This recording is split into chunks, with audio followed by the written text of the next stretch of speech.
2025 جا رہا ہے، 25 دوبارہ لوٹ کے کبھی نہیں آئے گا۔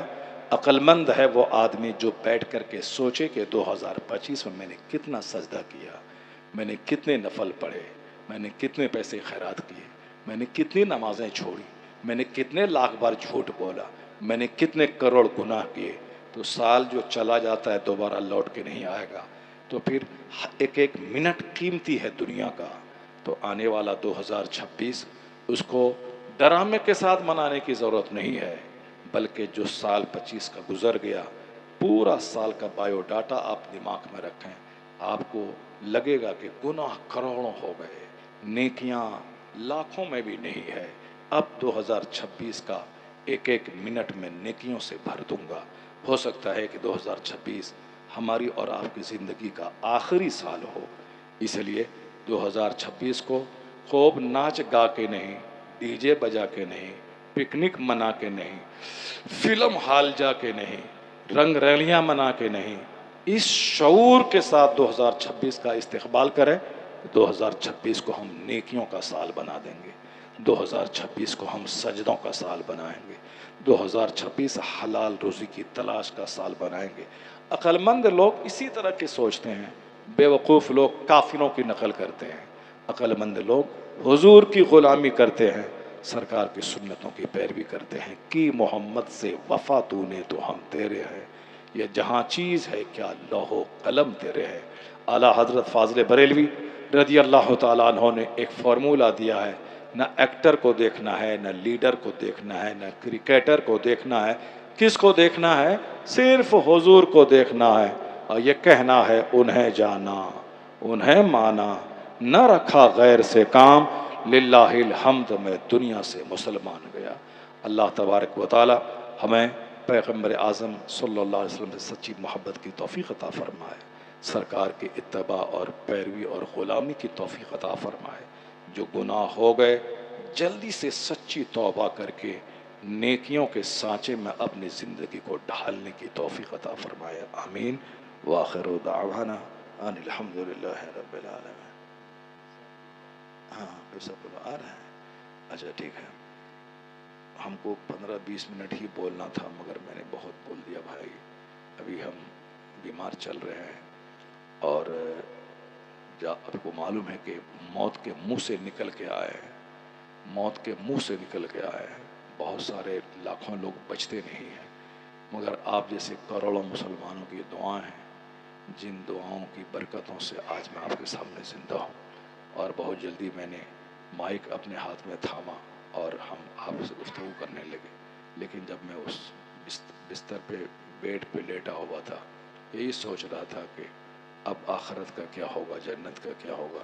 اور ایک فکر یہ بھی تھی کہ اب شاید دوبارہ ہم حدیث لوگوں کو سنا پائیں گے کہ نہیں، دین کا پیغام سنا پائیں گے کہ نہیں، ایک فکر لگی بھی تھی۔ مگر آپ کی اور لاکھوں علماء کرام کی دعائیں تھیں، جن دعاؤں کے بدلے میں بہت جلدی اللہ نے صحت دی، اور ابھی میں آپ کے سامنے گفتگو کرنے کے قابل ہو گیا۔ 10-20 منٹ ہی بولنا تھا، مگر میں 1 گھنٹے سے زائد آپ کے سامنے خطاب کیا۔ اب گفتگو جہاں سے میں نے شروع کی تھی، اسی کا جو بقیہ چیپٹر تھا میں آپ کے سامنے میں رکھ دیتا ہوں۔ علامہ جزولی رحمۃ اللہ علیہ کنویں کے پاس گئے، اور کنویں کے پاس ڈول نہیں تھا، آپ بے چین ہو گئے، پریشان ہو گئے۔ سامنے ایک لڑکی تھی کم عمر کی، وہ دیکھتی ہے اور کیا کہتی ہے، بابا کیوں پریشان ہے آپ؟ کہا بیٹا نماز کا ٹائم جا رہا، میں نماز کے لیے پریشان ہوں، وضو کیسے نماز میری قضا نہ ہو جائے۔ یہ نیک لوگوں کا جو اسٹائل آف لیونگ تھا وہی میں بتا رہا تھا، بتاتے بتاتے میری تقریر لمبی ہو گئی۔ تو علامہ جزولی کا بے چین ہو گئے ان کی کہ نماز میری قضا ہو جائے گی۔ یہ ہے اسلامی سوچ۔ وہ لڑکی دیکھی، کہی بابا کیوں بے چین ہے؟ کہا کنواں ہے ڈول نہیں ہے، میں وضو کیسے کروں، نماز میری قضا نہ ہو جائے، اس لیے میں پریشان ہوں۔ وہ لڑکی بولی کہ آپ کا نام؟ کہا مجھے محمد بن سلیمان جزولی لوگ کہتے ہیں۔ چونکہ نیک گھرانہ تھا، دن رات نیک لوگوں کا چرچا ہوتا تھا، اس لیے لڑکی کو معلوم تھا کہ محمد بن سلیمان جزولی بہت بڑے عالم اور بہت بڑے شیخ ہیں۔ ظاہر سی بات ہے، جس کے گھر میں جس طرح کا چرچا ہوتا ہے، بال بچوں کے دماغ میں